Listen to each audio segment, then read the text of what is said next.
Robert Kiyosaki's advice is for losers. Why the author of Rich Dad Poor Dad is wrong.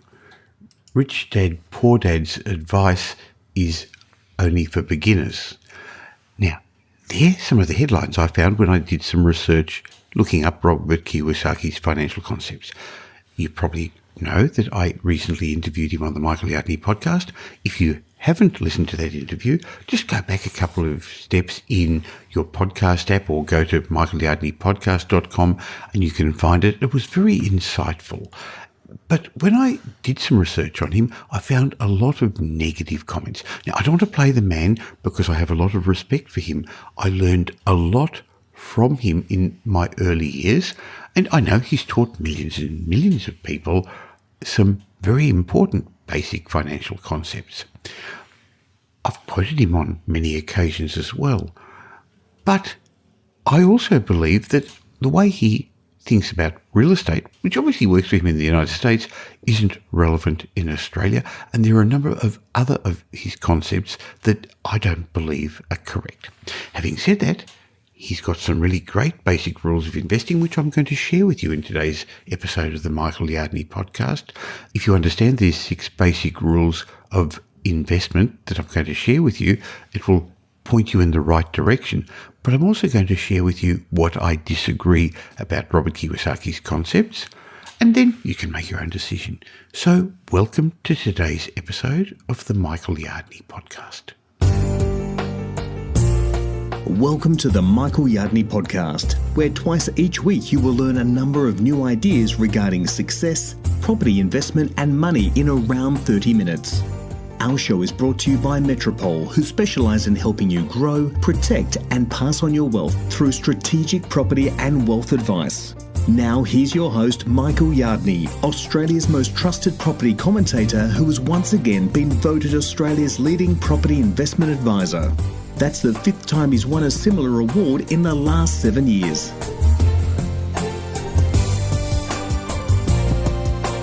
Robert Kiyosaki's Rich Dad Poor Dad series of financial books have changed the way many people think about money and investments. In my early days, I learned a lot from Robert Kiyosaki, even though I've come to disagree with his real estate investment philosophies, which really don't work in Australia, and in fact with a number of his other philosophies. But I've often quoted Robert because I hold him in high regard for his advocacy of financial literacy. In fact, recent Australian research has shown that a quarter of young people in Australia don't even have basic understanding of personal finances. And in my opinion, this is only going to get worse with Instagram and social media fueling the buy now, worry later attitude.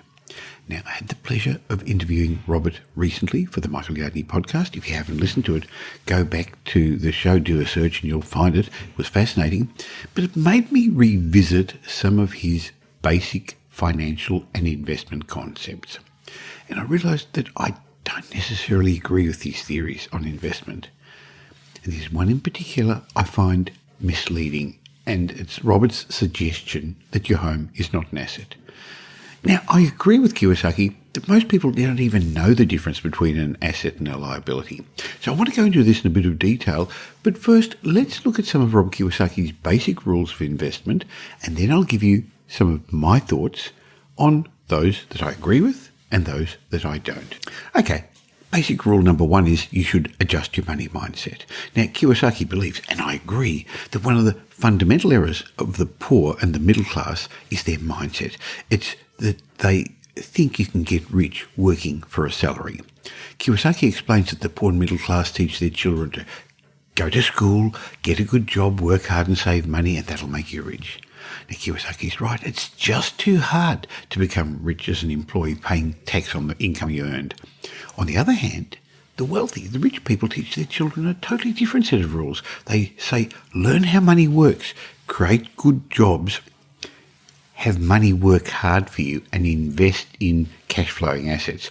That will make you rich. So the rich create jobs. They don't actually work. They make their money work for them, and other people work for them because they own businesses and they own investments. Kiyosaki's basic rule of investing number 2 is know what kind of income you're working for. And he explains there's 3 kinds of income. Number 1 is ordinary earned income, from your job. This is the highest taxed income, and it makes it hard to build wealth that way. And it's really out of your control. If you want to earn more, you've either got to find a better job, a different job, one that'll pay you more, or you've got to get your current employer to decide to pay you more. So income type number one is earned income from your job. Income type number two is what he calls portfolio income. Now, most Australians have this in their superannuation, and it's usually managed by financial advisors or outside people, even though some of the wealthy people manage their own self-managed super funds. But much like earned income, you've got little control over your portfolio income. In general, you're at the mercy of the ups and downs of the stock market, and for most people, the skills of their advisor. The third type of income Kiyosaki talks about, so income type number one is earned income, number two is portfolio income, number three is passive income. He teaches that the financially literate investors have an investment strategy that aims to create passive income. Passive income is generally derived from real estate or business distributions. So I agree with that. I actually like calling it recurring passive income. I want it to come over and over again rather than just once. Look, for example, I've written 9 books now, but the first book I wrote in the early 2000s and was published in 2006 still sells well. I've updated it regularly, but I spent many, many hours, days, weeks writing that. And now it's giving me passive residual income from the royalties I get. In short, passive income is the income that you get whether you're working or not. It's the lowest taxed income, and in general, not from royalties from books, but if it's in with your real estate investments, that comes with tax benefits. And it's the easiest income that you can use to build wealth with a combination of lower tax rates if you set your structures up right, and potentially substantial returns. Where I disagree with Kiyosaki is that he defines an asset as something that brings you in cash flow, while I regard capital growth also as a form of income. So I believe that there's a number of ways you get income. Yes, I understand I can't eat my capital growth, but over the years, as the value of my properties has increased, they bring me more income in a number of ways. I can borrow against this increased equity, and the cash flow from my property portfolio increases as the rents increase. So Kiyosaki says if you want to be rich, work for passive income. And I agree with that. However, I believe there's a step in between.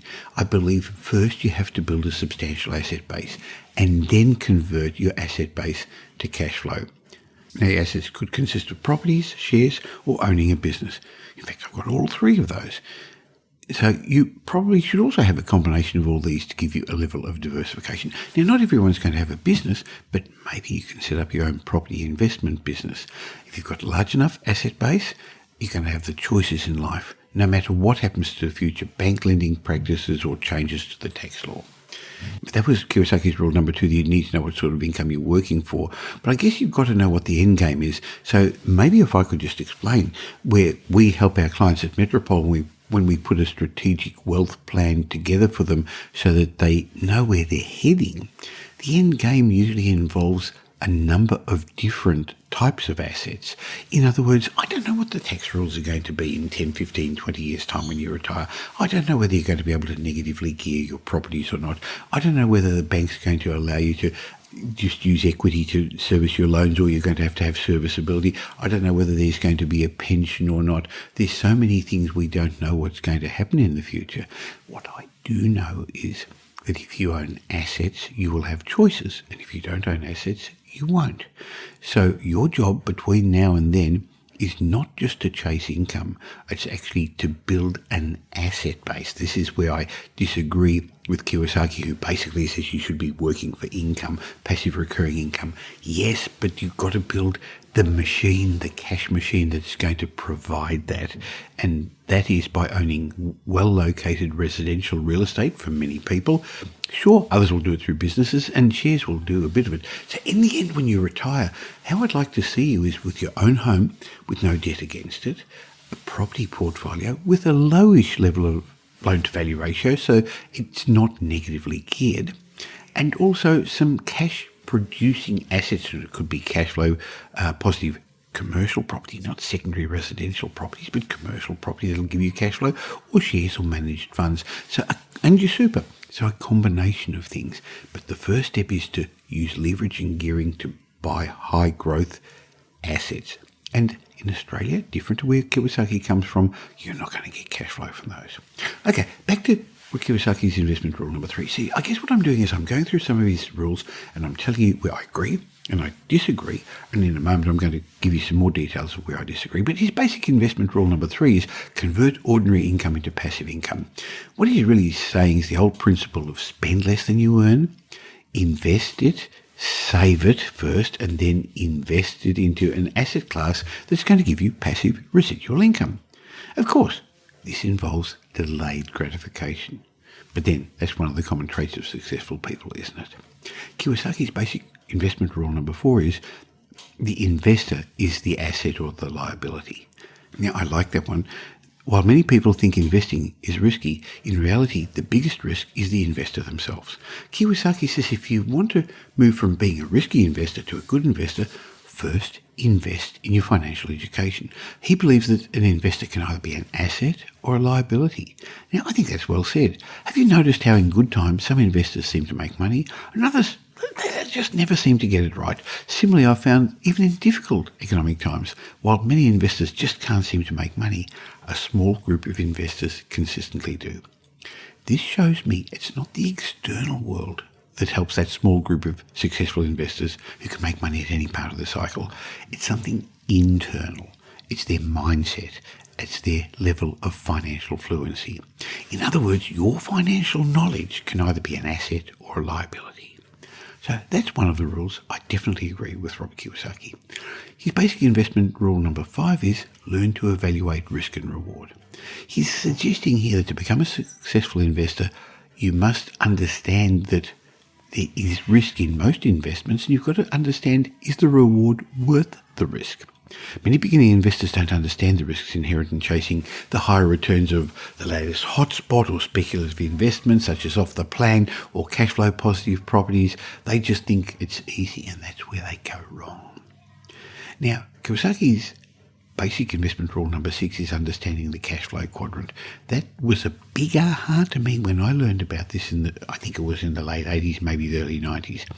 Kiyosaki explains that one of the main reasons the rich keep getting richer and the poor keep getting poorer is because most people don't understand the power of his model, the cash flow quadrant, which represents the different methods by which income and money is generated.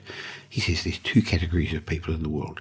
Those who see the world through the left side of this quadrant, the cash flow quadrant that he calls it, and those who see it through the right side. So if you can imagine a square with 4 corners, 4 quadrants, on the left-hand side there's the E, which is the employee, and below it is the S. And on the right-hand side, the top right is the B, which stands for business owners, and underneath that in the bottom right-hand corner is the I, the investor. So employees and self-employed people are on the left, who he believes in general tend to have a different mindset to those on the right-hand side of the quadrant, the business owners and the investors. Let's look at this in a bit more detail, because I think it's important to know where you sit and how you think. So on the left-hand side of the quadrant, as I said, are the E's and the S's, who pay the most tax and trade their time for money. And each has got a different mindset. The E stands for employees. They're looking for security in their job, in their work. They can't understand why people would want to take on the risk of being a business owner or investor. And employees never or rarely become rich unless they do something on the other side of the quadrant. So I'm not saying you've got to go into your own business.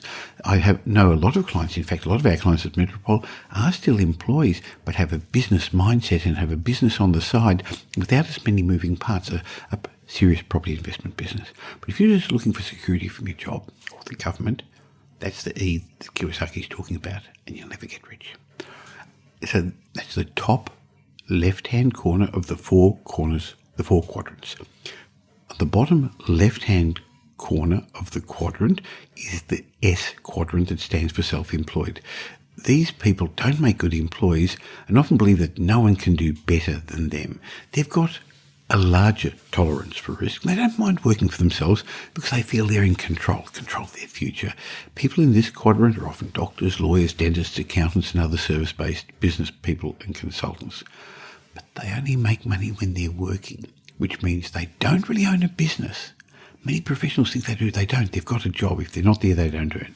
So on the left-hand side of the 4 quadrants, the E and the S, they have a different mindset to those people on the right. The top right-hand corner is the B's, that stand for business owners, and the I below it is for investors. These people tend to pay the least tax, says Kiyosaki, and in Australia he's right, and they create or invest in assets that produce passive income and cash flow. So B, the business owners, like those in the S quadrant, business owners don't have a job, but here differently, they actually have a system and they employ other people who make money for them even when they're not working. So business owners have a different philosophy, and that's the great way to bring good income in. A lot of business owners then use this income from their business to buy assets like property. Down below, bottom right-hand corner, the I stands for investors.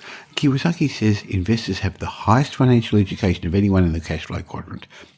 They're adept at finding assets that provide steady income in the form of cash flow, and they often use other people's money to attain those assets. Again, Kiyosaki's fussed about cash flow, but I agree that you've got to become an investor to become wealthy. You will never save your way to wealth as an employee, and most business people, most self-employed people, will never actually be able to make enough either. So you actually have to invest in assets. The message from this model is that different methods of income generation require different technical skills, different education paths, different types of people, but most importantly, different mindsets. Very simply, the path to the right side of the quadrant, to the side of the quadrant where people get wealthy, is thinking in terms of acquiring assets that produce passive residual income rather than living in a pattern of day-to-day, paycheck to paycheck. Now, that paycheck to paycheck, I guess, is an old expression when people got paid a check once a fortnight or so from their boss, but I think you know what I'm talking about. Okay, so far I've agreed with many of Robert Kiyosaki's concept, so where do I disagree? Well, he's done a great job of making people aware of the importance of understanding how money works. Don't get me wrong, I think the subject of financial literacy is very important.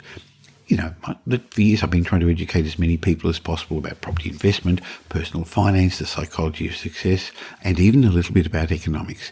And I've been doing that through my podcast that you're listening to, through my blogs, through my writings. But I've been concerned that Kiyosaki has scared off many investors and led others astray with his various prophecies of Armageddon. In 2002, he brought out his book Rich Dad's Prophecy, where he warned the biggest stock market crash in history is coming. And since then, he's forecast 10 of the last 2 stock market downturns. He's become a pessimist. Of course, I understand nobody's perfect, especially when it comes to market forecasting.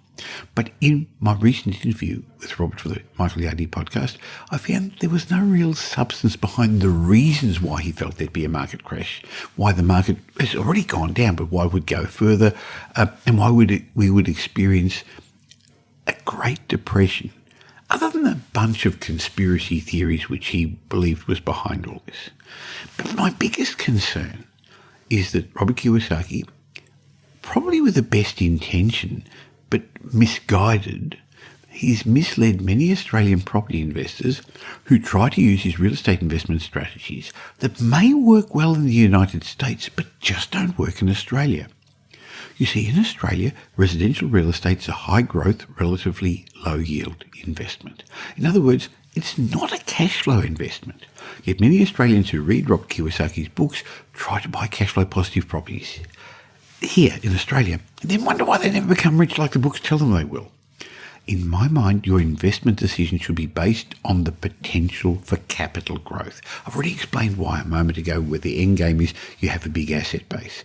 Of course, this means that if you're focusing on cash flow as a goal, you're not doing it right. Cash flow has a lot to do with how you're going to get there, but it's not the end game. Cash flow is important to keep you in the game, but it's capital growth that's going to build a big enough asset base to get you out of the rat race. The other big thing I disagree with is that Robert Kiyosaki says your home's not an investment. Now, Kiyosaki is an ardent property investor. In fact, in my interview, he told me that he owns 3 homes and 8,000 rental properties. So clearly, he knows a bit about real estate. Well, but that's not actually accurate. I should say clearly Kiyosaki knows a lot about property in the United States, where the rules are very different, where the tax regime is very different. where the markets are very different. And how you make your money out of property in the United States is very different. So if I were to invest in property in the United States, I'd invest for cash flow too. In fact, if I were to invest in New Zealand in real estate, other than in Auckland, I'd invest for cash flow too. The rules are very, very different. However, investing successfully in Australian real estate, as I said, is different to how you'd invest overseas, and unfortunately many overseas gurus just don't get it. And for years Robert Kiyosaki has said your home is not an asset. His argument is that there's no income coming in, only expenses going out, and therefore your home is not an asset, it's a liability. Now, if you accept his definition of an asset, something that brings cash flow in, then he's right.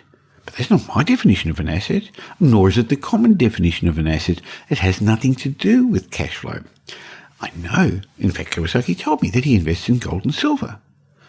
And therefore, I guess that suggests he believes they're an asset. However, they don't bring in cash, do they? So why would he invest in them if he didn't think they're an asset? Look, imagine you had $1 million in your bank account. It would be an asset even though it was only earning, I don't know, 1 or 2% at the moment. It'd bring you a tiny bit of cash flow in. But if you took the $1 million out of the bank and put it under your mattress, that $1 million would still be an asset, wouldn't it? Even though it didn't have cash flow. So I believe Kiyosaki's basic assumptions that your home is not an asset is flawed. How I see it is, in Australia, investors and homeowners get their income from properties in 4 ways. Well, it's really more investors than homeowners, because homeowners get it through capital growth and paying off their mortgage. But property investors get their income from 4 ways. Capital growth, the most important part. Rental returns, which helps pay for the mortgage. Number 3 is tax benefits.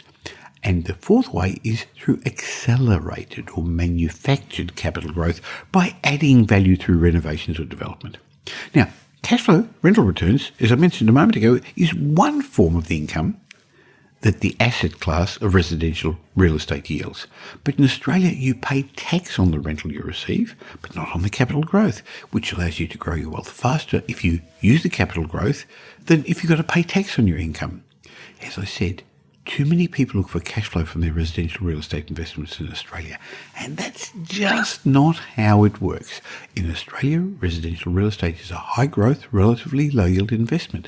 And if you tried to make it something different, all you're doing is bastardising it. And the results you achieve won't allow you to get a big enough asset base to give you the cash machine that you require in the future. Back to the home. In my mind, in Australia, your home's a stepping stone in this new age of property investment when interest rates are accommodatingly low and mortgages are so cheap. Present-day homeowners are actually sitting on a potential gold mine. Far from being a drain on household coffers, many of us are taking the opportunity to reduce our mortgages faster, contributing extra to our continuously shrinking monthly repayments.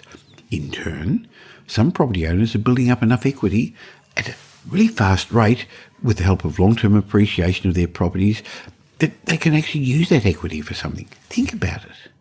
Your home is an asset with no tax liability if you choose to sell it. Again, different from overseas. But better than that, it could represent the leaping point for you to hasten your climb up the property ladder. There are select pockets of Melbourne, Sydney, Brisbane, for example, where homeowners have enjoyed significant capital growth on their homes over the last decade without lifting a finger.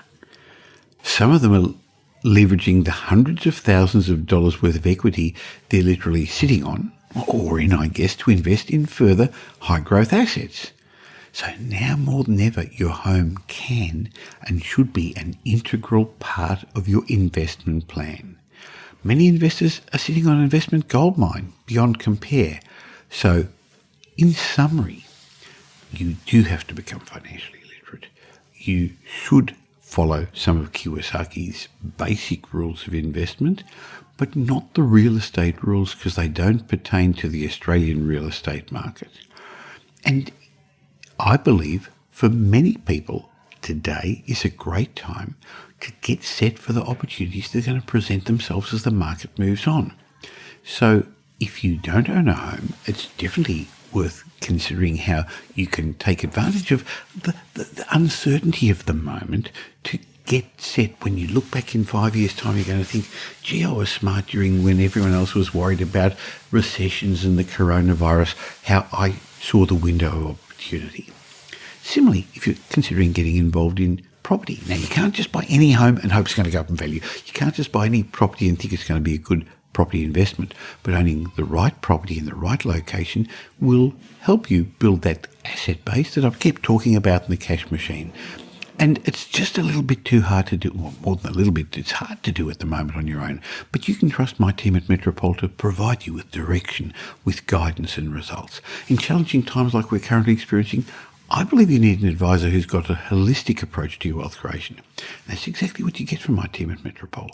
You can go to metropole.com.au and find out about what we do, but we give strategic property advice. We'll give you a plan, bring your future into the present so you can do something about it now. Whether it's a wealth advisory plan or a property plan, we have Australia's most trusted buyers agents. We've got property management, renovations, development, financial planning. Let us help you take advantage of the markets so that when we get back to a more normal life and when there is all of a sudden a big surge for properties, you're going to be ahead of the pack. I'm not saying it's the right time for you to get involved and buy a property now. It's the right time to find out what you can do and what you should do and make plans for the future. And I'd love to be part of that plan. So go to metropole.com.au and let's have a chat. Now here's Michael's mindset message. Remember, a change in your thinking will lead to a change in your life. Today I'd like to share a concept with you that will be useful in many areas of your life, and it's called the 10-10-10 method. When faced with any dilemma, ask yourself, what will the consequences be in 10 minutes, in 10 months, and in 10 years? Now, as far as I know, the lady who came up with this concept, Susie Welsh, says this process properly balances short-term and long-term perspectives. You see, it helps you assess whether the effects of instant gratification are more valuable than the short or the long-term consequences. You know, eating processed food will taste great now, but how will it change your body after 10 years? Not exercising today, look, may not be detrimental now, but how will it affect your body in 10 months' time? Not keeping up to date with the latest in your job, in your profession, in property, if you're an investor, may not be an issue today, but you'll be left behind in 10 years' time.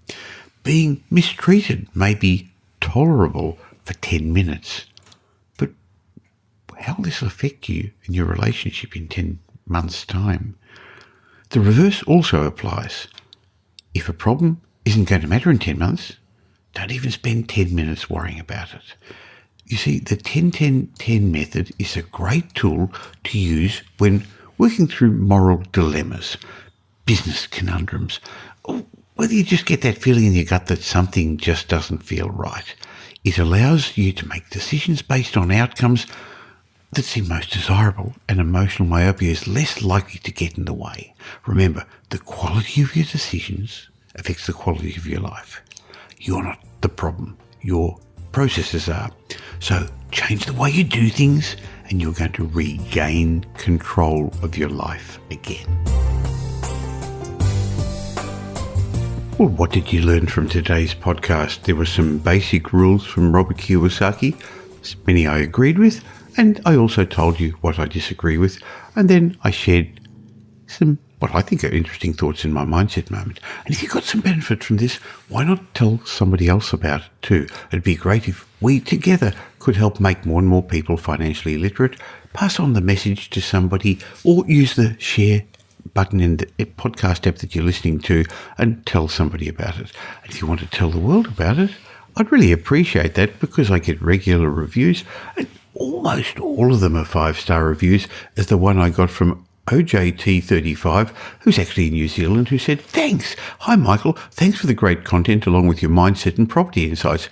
We're all going through a tumultuous time and having a voice of reason to listen to is invaluable. Cheers." Well, cheers to you. And if you leave a review and I read it out, as I just have for OJT35, and you email me, michael@metropole.com.au, I'll send you a copy of one of my books as a way of saying thank you. Now, I'll be back again twice a week with regular episodes of the Michael Yardney podcast. In between, you can get as much as you like of me at propertyupdate.com.au, my daily newsletter, where there's 8 articles published every morning. Get the morning briefing, not just from me though, it's from a whole group of experts in property, tax, finance, or follow me on social media. And if you'd like to spend more time learning about these important financial concepts so that you can take advantage of the markets and you can move forward, why not join us at Wealth Retreat in November this year? I've had to move it back later in the year because of all the issues with coronavirus, but it's a small group environment on the Gold Coast for already successful investors, entrepreneurs, business people. But don't count yourself out. Go to wealthretreat.com.au and find out all about it. I look forward to catching up with you again real soon. In the meantime, have a great week. Make it a great week. Thanks for listening to this episode of the Michael Yardney podcast, which was brought to you by Metropole, who help their clients grow, protect, and pass on their wealth through strategic property and wealth advice. If you like what you heard and don't already subscribe, you'll find us on iTunes or on your favorite Android app as the Michael Yardney podcast. Watch out for our next show, which comes to you twice a week, and you'll learn some new ideas about property investment, success, and money in around 30 minutes. To get more of Michael's thoughts, go across to www.propertyupdate.com.au and sign up for his daily morning briefing, and you'll hear from not only Michael, but a group of leading property success and money experts. And just a reminder that the information you heard in this show today is general educational advice and not specific investment advice, as we don't know your personal circumstances. If you're looking for specific advice, why not ask the team at Metropole to help you?